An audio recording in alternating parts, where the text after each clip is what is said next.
En una ocasión, Winston Churchill dijo que la virtud más importante era el coraje, era la valentía, porque de esa virtud derivaban el resto.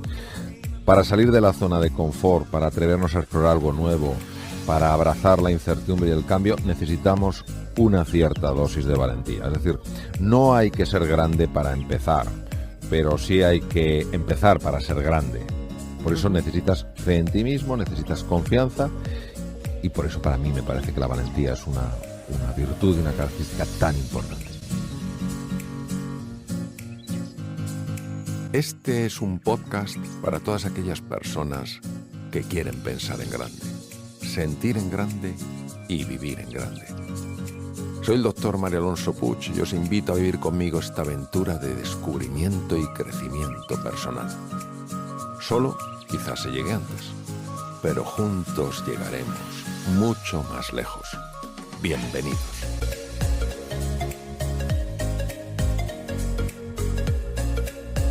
Pues hoy me gustaría hablar de un tema que creo que tiene muchísima importancia, es el valor de la disciplina. Cuando hablamos de la disciplina, hablamos de la creación de nuevos hábitos. Hay algo que ninguno de nosotros podemos evitar, que es el hecho de que los hábitos al final son los que afectan de una forma directa a nuestra vida. Y la pregunta es ¿por qué afectan tanto? Y la respuesta es muy sencilla, porque crean determinados circuitos en el cerebro. Y una vez que ese circuito se ha creado, es como si de forma natural la información tendiera a transcurrir por ahí. De las cosas más devastadoras que existen por el enorme impacto que tiene el ser humano es la desesperanza, es decir, verse en un túnel sin siquiera intuir la posibilidad de que haya un poco de luz. Sabemos perfectamente que cuando alguien cree, incluso situaciones muy complicadas, situaciones muy desafiantes, muy difíciles, que puede haber una luz aunque no la vea, y tiene esa fe en que antes o después encontrará el camino, encontrará la salida, y poco a poco va dando pasos, pues al final lo consigue en muchísimos casos. Y a mí me gusta pues comentar algo, que es que el regalo de la fe es que al final se te permite ver lo que primero has creído, ¿no? Esta consistencia, esta insistencia personal elegida libremente de meterte en un proceso de mejora creo que es esencial. Esa voluntad, esa ilusión por mejorarse, por completarse, por desarrollarse, creo que es algo que todos podríamos poner en nuestra vida, dando pequeños pasos. Y es primero desaprender y luego reaprender. Claro, porque ten en cuenta que lo que estamos haciendo es cambiar nuevos circuitos. Entonces tenemos que desaprender ciertas pautas, que son inclinaciones que sentimos para movernos en una dirección determinada, y empezar a cambiar otros circuitos, empezar a generar nuevas posibilidades. Esto es un proceso de desaprendizaje, nadie dice que sea fácil, es sencillo de explicar, no es fácil de hacer, y poco a poco se van construyendo nuevas conexiones. ¿Y se puede aprender a tener fuerza de voluntad? Sí. Cuando en alguna sesión de coaching alguien me decía, Mario, estoy totalmente bloqueado, no hay nada que yo pueda hacer, les decía una pregunta que les lanzaba una pregunta que no es para nada genial, pero tiene un gran poder movilizador. Les preguntaba, ¿cuál es el paso más pequeño que te atreves a dar? Y siempre hay un paso, por pequeño que sea, que alguien puede dar. En el momento en el que alguien da un paso, por pequeño que sea, es decir, en el momento en el que actúa, en el que hace algo, eso que desde fuera parece que es insignificante, a nivel mental no lo es, porque solamente aquella persona que cree que puede, hace eso, dar un pequeño paso. Y a partir de ese pequeño paso se va conquistando territorio. Es decir, para mí la libertad de una persona es una conquista diaria. No podemos darlo por hecho, porque muchas veces nuestros propios automatismos nos quitan la libertad. A mí me parece maravilloso, independientemente de la edad que se tenga, que cada uno elija libremente en qué quiere mejorar. Se enfoque en eso y poquito a poco dé pasos para alcanzarlo. Es decir, pensar en grande y actuar en pequeño. No importa que sean pasos de bebé, pero tu visión, aquello que tira de ti, es algo muy grande. Pero eso es lo que me gustaría transmitir aquí, ¿no? Esa ilusión, esa esperanza de que hay un camino y de que hay una mejora posible, siempre que se tenga el compromiso firme en dar esos pequeños pasos cada día. Aquella persona que de verdad está ilusionada por un objetivo, que en principio parece demasiado grande, si persiste, si sigue, está creciendo como ser humano, su mente está cambiando, y si está cambiando su mente, está cambiando su vida. ¿Cuáles son esos 3 superpoderes que tenemos todos para ser felices, Mario? Bueno, yo creo que el primer superpoder es el superpoder de ilusionarte, es decir, lo que es la inspiración, lo que ha movido y moverá al ser humano, un proyecto, una propuesta, una visión que le trascienda, es decir, que no terminen en el yo, mío, para mí. Lo segundo que le mueve es la capacidad de poner en marcha su creatividad, su capacidad de comprensión en profundidad de aquellas realidades que no son evidentes. Y el tercer superpoder que tiene es el superpoder de ponerse en marcha siendo inasequible a lo que es el fracaso, es decir, no levantándose cada vez que se cae. Esta capacidad del ser humano de ir aprendiendo a medida que se cae es algo que nos ha ayudado a lo largo de toda nuestra historia. Lo que pasa es que muchas veces o no estamos suficientemente inspirados porque no tenemos una visión, o no ponemos en marcha el proceso creativo y ni siquiera tenemos una estrategia para avanzar en un terreno nuevo, o sencillamente pensamos que las cosas suceden solas, sin un esfuerzo y una dedicación por nuestra parte. Si usted se despierta un día, Mario, sin ganas de levantarse y afrontar el día, ¿qué hace? Una de las estrategias que... ¿Alguna vez pasa, verdad? Claro que pasa. También a usted. No, por supuesto que a mí, supuesto que a mí y a veces con más frecuencia de la que me gustaría. Lo que pasa es que uno tiene que tener primero una inspiración, una estrategia y un entrenamiento. La inspiración es saber que en ese día se pueden abrir posibilidades que ni siquiera te imaginas. ¿Quién soy yo para decir que ese día no va a ser un día extraordinario? ¿Cuál es la estrategia que utilizo? Pues, por ejemplo, algo tan sencillo como pensar en 5 personas a las que yo realmente expresaría gratitud. A veces no nos damos cuenta de la cantidad de cosas que tenemos y que muy pocas personas tienen. Este ejercicio tan sencillo de pensar antes de levantarte de la cama, justo al despertarte, en 5 personas a las que tú quieras, a las que tú valores, que estén añadiendo valor en tu vida, en tu existir, se ha demostrado no solamente que hace que te levantes con mejor ánimo, es que se ha visto que tiene un impacto, por ejemplo, en los niveles de glucosa, en los niveles de lípidos, en los niveles de tensión arterial. Y la parte de entrenamiento es que esto no es un día agradezco y el otro no. Es decir, si me lo tomo en serio, digo, si esta estrategia realmente tiene sentido y me explican por qué tiene sentido, por lo menos tengo que darle la opción de que funcione. Esto de lo voy a probar a ver si funciona, lo pruebo un día y si no ha funcionado como me gusta, no sirve, eso es la excusa fácil para mantenerse atrapado en modelos viejos, mentales, que nos tienen muchas veces tremendamente esclavizados. ¿Comer bien y hacer ejercicio, esas dos cosas, cuánto pueden influir en nuestra felicidad?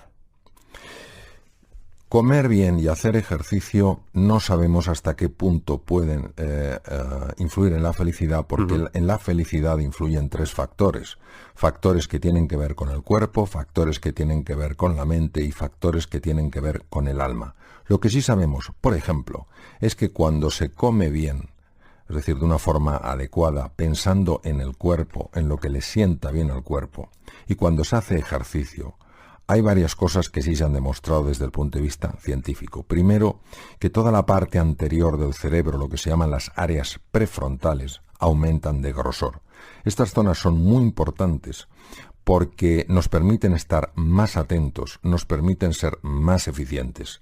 La atención plena se ha asociado claramente con una sensación de bienestar. Por si esto fuera poco, el ejercicio físico también potencia un área del cerebro que se llama el hipocampo. El hipocampo es clave para aprender nuevas cosas, para adaptarse a nuevos contextos. Y además se ha visto que el ejercicio físico aumenta el grosor de otra área cerebral que se llama el cíngulo anterior, que es probablemente el área más importante en la conexión humana. Se ha demostrado que el elemento más asociado a la felicidad es la calidad de las relaciones humanas. Si el ejercicio físico mejora de una forma evidente el área que tiene más capacidad de facilitar el encuentro con otros seres humanos, como es el cíngulo anterior, lo que no cabe duda es que hacer ejercicio físico sí tiene un impacto en la felicidad. Decir si es un 10, un 20, un 30, un 4, un 60%, eso no lo puedo decir. No se sabe, pero todo está ligado de alguna manera. Exacto, es que todo está ligado, todo suma. Habla usted en el libro de Michael Phelps, ¿verdad? Sí. Me gustaría que nos contara qué admira de ese nadador olímpico. Bueno, yo tuve la fortuna, la ocasión de que nos invitaron a los dos a dar unas conferencias en México. Sí. Y escuchándole, pues él sencillamente reveló algo que nos puede parecer evidente, pero cuando te lo dice el atleta que más medallas tiene en toda la historia de las Olimpiadas, pues le presta especial atención. ¿Y qué dijo? Y él hablaba de la increíble importancia de entrenar, que él desde que empezó a nadar, había entrenado todos los días de su vida, fuera Nochebuena, el día de Navidad, fuera el día de Acción de Gracias, fuera el 4 de julio, cualquier día él entrenaba. Y que esto era la clave del éxito. ¿Qué ocurre? Que muchas veces, cuando vemos a alguien que ha triunfado a semejante nivel, como Michael Phelps, tendemos a pensar que son solo sus cualidades físicas o tal. Sí, que no hace nada más, ¿no? O su inteligencia, o que, bueno, que entrena, pero no que entrena a tal nivel. Entonces, claro, muchas veces esta es la parte que menos se expone, porque es la parte menos apetecible. Lo que nos gusta son las medallas, el triunfo, los éxitos, pero esa parte... Digamos que el sudor no es atractivo, ¿no? Claro, el sudor no es atractivo. Entonces, cuando una persona renuncia a presentarse como alguien, digamos, de otra galaxia, con unas cualidades únicas, casi convirtiéndose como en un ídolo de la humanidad, y presenta este aspecto tan humano del sacrificio constante, de la dedicación ininterrumpida, pues francamente uno descubre varias cosas. Primero, que llegar a cierto nivel en la vida, a cierto nivel de éxito, pide una enorme dedicación. Y segundo, que quien no esté dispuesto a poner esta dedicación no podrá llegar probablemente a hacer realidad sus sueños. No basta solo la inspiración y tener una buena estrategia. Hay que estarse entrenando constantemente. Cada vez hay más gente que vive sola, Mario, ¿verdad? Bueno, primero, resulta verdaderamente paradójico que en una época con tantísima comunicación haya tanta soledad. Y es por una sencilla razón. Es porque la comunicación que estamos teniendo es tremendamente superficial. Y el ser humano tiene anhelo de una conversación más profunda, de un encuentro más enriquecedor. La soledad puede llegar a matar. ¿Por qué? Porque el ser humano es un ser de encuentro. Y cuando tú te sientes solo, se activan con mucha facilidad partes de nuestro sistema nervioso que solo se activan cuando uno se siente en peligro, cuando uno se siente aislado. ¿Cómo se combate? Pues primero siendo sensibles a esto, siendo sensibles a que hay personas que se sienten solas y buscando formas de transmitirles que no están solas. A veces es una llamada, una sencilla llamada que para alguien no es nada, pero para una persona que se siente sola es un mundo. Otras veces efectivamente es mandándoles mensajes perfectamente a través de la radio diciendo no estás sola, estamos contigo. Cuando el ser humano tiene anhelo de encuentro, hasta la cosa más pequeña puede marcar una enorme diferencia. Y sobre todo eso, ser sensibles a un problema que es enorme, porque quien se siente solo no va por ahí con un megáfono contándolo. Hay que tener esa agudeza sensorial para descubrirlo y hacer ese pequeño esfuerzo, un esfuerzo sin ruido, un esfuerzo sin parafernalias, para que esa persona sienta que hay alguien que se ocupa, que hay alguien que se preocupa, que hay alguien que está, a lo mejor en la distancia, pero aún así que piensa en ella. ¿Los cambios, los retos, son necesarios y es normal que nos den algo de miedo? El cerebro humano está tan preparado para los cambios que hay uno de los dos hemisferios del cerebro, de las dos partes que tiene el cerebro, el hemisferio izquierdo y el hemisferio derecho, hay una de ellas, que es el hemisferio derecho, que está especialmente diseñado para adaptarse a los cambios. Si es así, si el ser humano es hijo del cambio, si estamos aquí porque hace 1 millón de años una serie de seres intrépidos, con herramientas prácticamente ridículas, con un conocimiento del mundo más que limitado, se atrevieron a abrazar un mundo desconocido, ¿qué es lo que nos hace tan resistentes al cambio? Y aquí hay que entrar en otra dimensión, mucho más sutil porque es una dimensión metafísica. Es una figura que tenemos, es una especie de programación mental que se llama ego. Entonces, el ego busca sobre todo controlar, busca la seguridad, busca la certeza, busca el estatus, busca el reconocimiento, busca encajar como sea. Y todo lo que sea un cambio, todo lo que sea abrirse a la incertidumbre implica descontrol. Implica a lo mejor perder estatus, porque claro, ya no puedo demostrar lo que sé en un terreno en el que no sé. Puedo perder reconocimiento. A lo mejor me exige entrar en contacto con otras personas y no, digamos, entre comillas, con mi antigua tribu. Y el ego se rebela contra esto. Claro, el ego tiene mucha fuerza porque de alguna manera utiliza todo lo que es la arquitectura cerebral para que experimentemos un proceso de cambio como una amenaza. Es curioso, es como si a un ordenador que está perfectamente preparado para hacer frente a un desafío, el que sea, le colocamos un software, yo diría un virus, que inutiliza ese ordenador. Decimos, ¿cómo es posible que ese ordenador, en este caso la metáfora sería en relación a la analogía con el cerebro, cómo es posible que este cerebro tan preparado para adaptarse a procesos de cambio se sienta tan limitado cuando ese cambio sucede en la vida? Hay 6 razones que nos llevan a tomar decisiones y es fundamental ver cuáles son las 2 dominantes, porque si tú ves cuáles son esas 2 estructuras, esos 2 programas que están en la parte inconsciente, que de alguna manera se activan cuando tomas una decisión, empiezas a entender todo el transcurso de tu vida. Y cuando tú ves eso, puedes empezar a tomar decisiones de otro tipo. ¿Por qué? Porque quieres llevar tu vida a otro lado. Uno de los motivos es la búsqueda de la seguridad, de aquello que a ti te da seguridad, de aquello que te permite mantener el control. Por ejemplo, hay personas que no toman decisiones de cambiar algo en su vida, no porque eso que quieren cambiar no sea interesante, sino porque para ellos es prioritario mantener la seguridad. Cuando una persona se da cuenta de que esto tiene tanto peso, pues también se da cuenta de que así no se puede crecer. Que si una persona no se atreve a hacer cosas diferentes, nunca crecerá por mucho que valga, ¿no? La segunda, y esta es muy importante de resaltar, es la búsqueda de protagonismo, de estatus, de reconocimiento. Hay personas que toman muchas decisiones en este sentido, aparentemente por una razón, pero en realidad lo que está en el trasfondo, lo que está debajo, es la necesidad de ser el punto de referencia, de mantener el protagonismo de las cosas. Que a todos nos gusta que nos reconozcan, a todos nos gusta que nos valoren, por supuesto. Si esa persona se obsesiona en el reconocimiento, pues por ejemplo, y en la valoración, no tolerará que haya nadie a su alrededor que tenga pensamiento propio.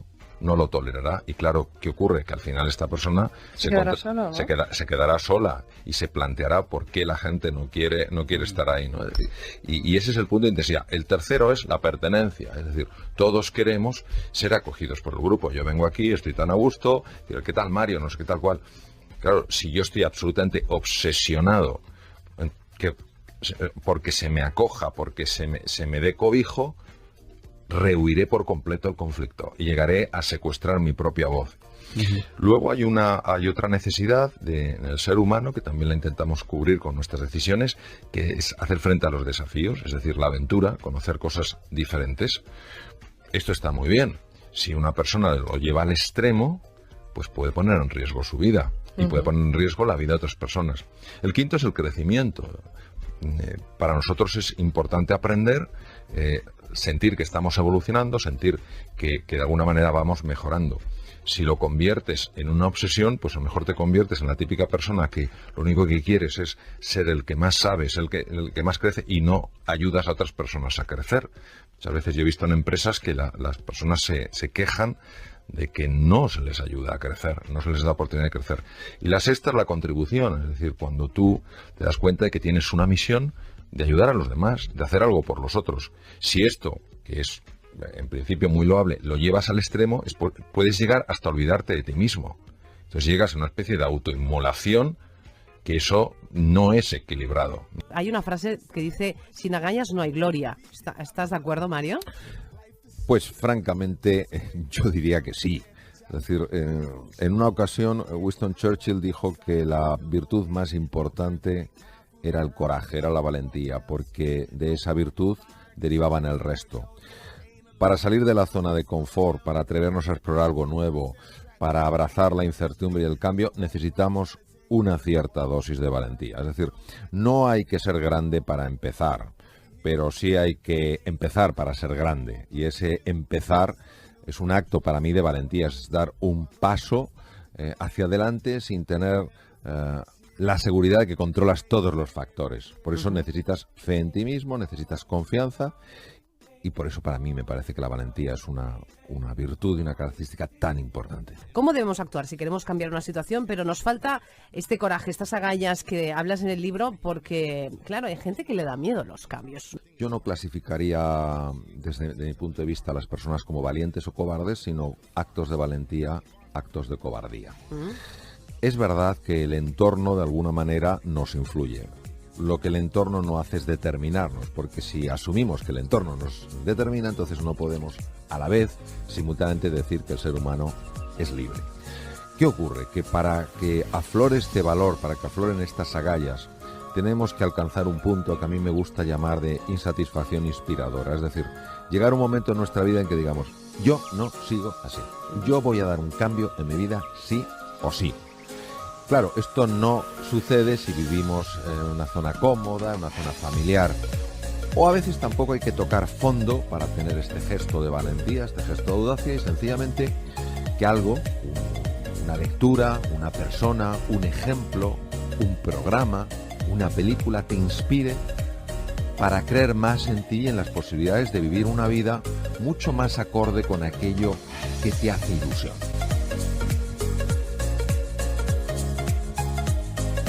Ojalá este podcast te haya gustado y pueda convertirse en una inspiración a la hora de desplegar y hacer florecer tu verdadero potencial.